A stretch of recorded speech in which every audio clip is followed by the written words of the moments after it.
Hello दोस्तों। जिस प्रकार धरती पर कचरा बढ़ता जा रहा है और उससे कई समस्याएं जन्म लेती हैं, खासकर मानव जीवन के लिए बहुत ही प्रभावित करती हैं।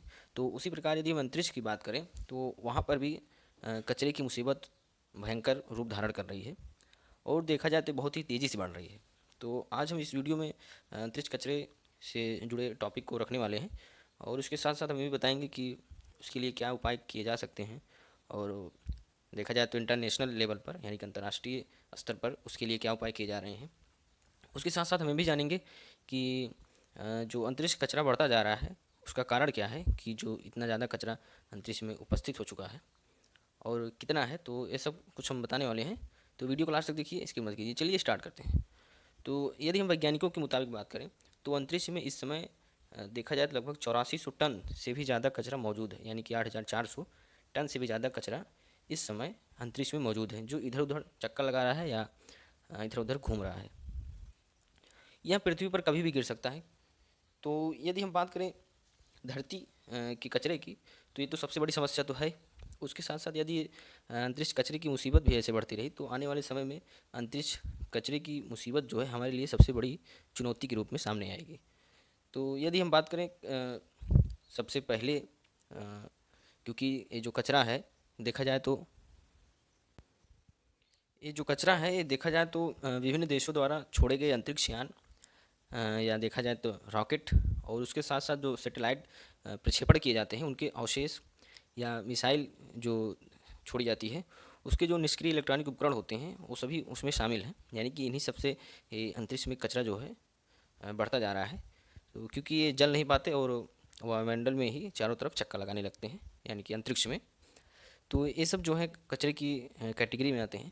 यदि हम बात करें कि सर्वप्रथम सैटेलाइट यानी कि उपग्रह किस देश ने छोड़ा था, तो ये करीब लगभग 64 साल पहले की बात है। 4 अक्टूबर 1957 यानी 1957 में रशिया यानी कि रूस ने पहली बार अंतरिक्ष में मानव निर्मित उपग्रह जिसका नाम था स्पुतनिक को भेजा था।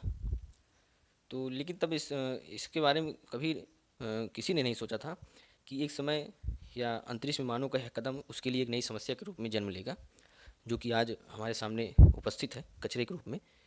तो यदि देखा जाए मलबा तो पृथ्वी की चारों ओर काफ़ी तेज़ रफ्तार से घूम रहा है और इसकी गति बहुत ही तेज़ है, क्योंकि क्योंकि इसकी स्पीड इतनी ज़्यादा है कि हमारे लिए बहुत ही ख़तरनाक है। देखा जाए इसकी स्पीड तो ये लगभग 28,000 किलोमीटर प्रति घंटे इसकी स्पीड होती है, जो किसी भी अंतरिक्ष यान को नष्ट करने के लिए काफ़ी है।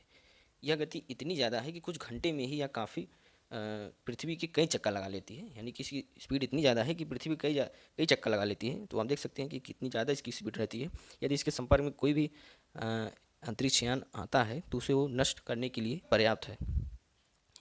तो ये अंतरिक्ष में जो कचरे की समस्या से निपटने के लिए नासा ने भी इसके लिए अधिक से अधिक काम किए हैं। और नासा के साथ साथ देखा जाए तो जापान, चीन, ये सभी देश मिलकर उसके निवारण के लिए कार्य कर रहे हैं। परंतु हालात को देखें तो अंतरिक्ष में फैले इस कचरे को निपटने के लिए सभी देशों को एकजुट होकर ऐसा करने की आवश्यकता है, तभी हम इस मुसीबत से पार पा सकते हैं। और यदि हम बात करें यदि हम बात करें कि ये कचरा उत्पन्न कहाँ से होता है, तो देखा जाए तो ये विभिन्न देशों द्वारा छोड़े गए रॉकेट हो गए, अंतरिक्ष यान हो गए और इन सब चीज़ों से ये कचरा उत्पन्न होता है। तो यदि हम देशों की बात करें तो इसमें अमेरिका, उसके साथ साथ चाइना भी है और भारत भी है और उसके साथ साथ कई देश यानी कि रसिया, तो इत्यादि देश हैं जो अपने अंतरिक्ष पर उपग्रह को छोड़ते हैं, उसके साथ साथ अंतरिक्षयान भी छोड़ते हैं। तो इन सब चीज़ इनकी वजह से कचरा जो है अंतरिक्ष में काफ़ी ज़्यादा बढ़ रहा है। तो यदि इसे निपटने के लिए अगर हम ज़रूरी कदम नहीं उठाएंगे तो ये हमारे लिए बहुत ही बड़ी समस्या क्रिएट कर सकता है आने वाले समय में। क्योंकि ऐसे अंतरिक्ष यान यदि हम निर्माण करें, यदि हम इसके उपाय की बात करें, तो यदि हम अंतरिक्ष यान ऐसे बनाएं कि जो कचरे को एक जगह रखे और उसके बाद ही जिस देश ने उस अंतरिक्ष यान को छोड़ा है उस देश वह देश उसे हटा दे, या ऐसा किया जाए कि अंतरिक्ष यान के कचरे की सामग्री इस तरह बनाई जाए कि वायुमंडल में पुनः प्रवेश करने पर वो जल जाए।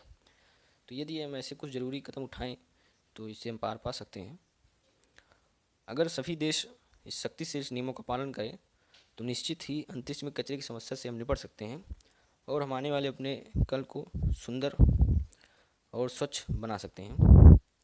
क्योंकि देखा जाए तो अमेरिकी अंतरिक्ष एजेंसी नासा जो कि भविष्य में मानव मिशन भेजने के लिए कार्य कर रही है, तो यदि कचरे की मुसीबत ऐसी ही बढ़ती गई तो ऐसा हो पाना बहुत ही मुश्किल हो जाएगा। तो हमारे लिए बहुत ही चिंता का विषय है। और यदि हम बात करें अमेरिकी रक्षा मंत्रालय के अनुसार, तो अंतरिक्ष में जो मौजूद कचरा है वो आपस में टकरा कर आणविक प्रतिक्रिया भी कर रहा है, जो पृथ्वी की संचार व्यवस्था को खराब कर सकता है। तो देखा जाए तो 1 किलोग्राम के टुकड़े की टक्कर का असर 1 किलोग्राम TNT विस्फोटक के बराबर हो सकता है। तो आप देख सकते हैं कितना ज़्यादा खतरनाक है। तो यदि हम हालातों के अकॉर्डिंग बात करें, तो अंतरिक्ष में फैले कचरे से निपटने के लिए सभी देश को एकजुट होना बहुत ही आवश्यक है। तो आई होप आपको समझ में आया होगा कि अंतरिक्ष में जो कचरे की मुसीबत बनी है उसे हम किस तरह से सॉल्व कर सकते हैं। तो चलिए वीडियो को हम समाप्त करते हैं। वीडियो नहीं तो काफ़ी लंबा हो जाएगा।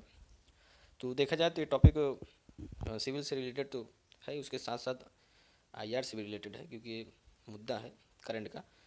तो इससे आपको क्वेश्चन हो सकता है GS के फर्स्ट पेपर में, क्योंकि ज्योग्राफी का भी सब्जेक्ट बनता है, देखा जा सकता है। उसके साथ साथ ऐसे में भी इससे क्वेश्चन उठने के चांसेज हैं।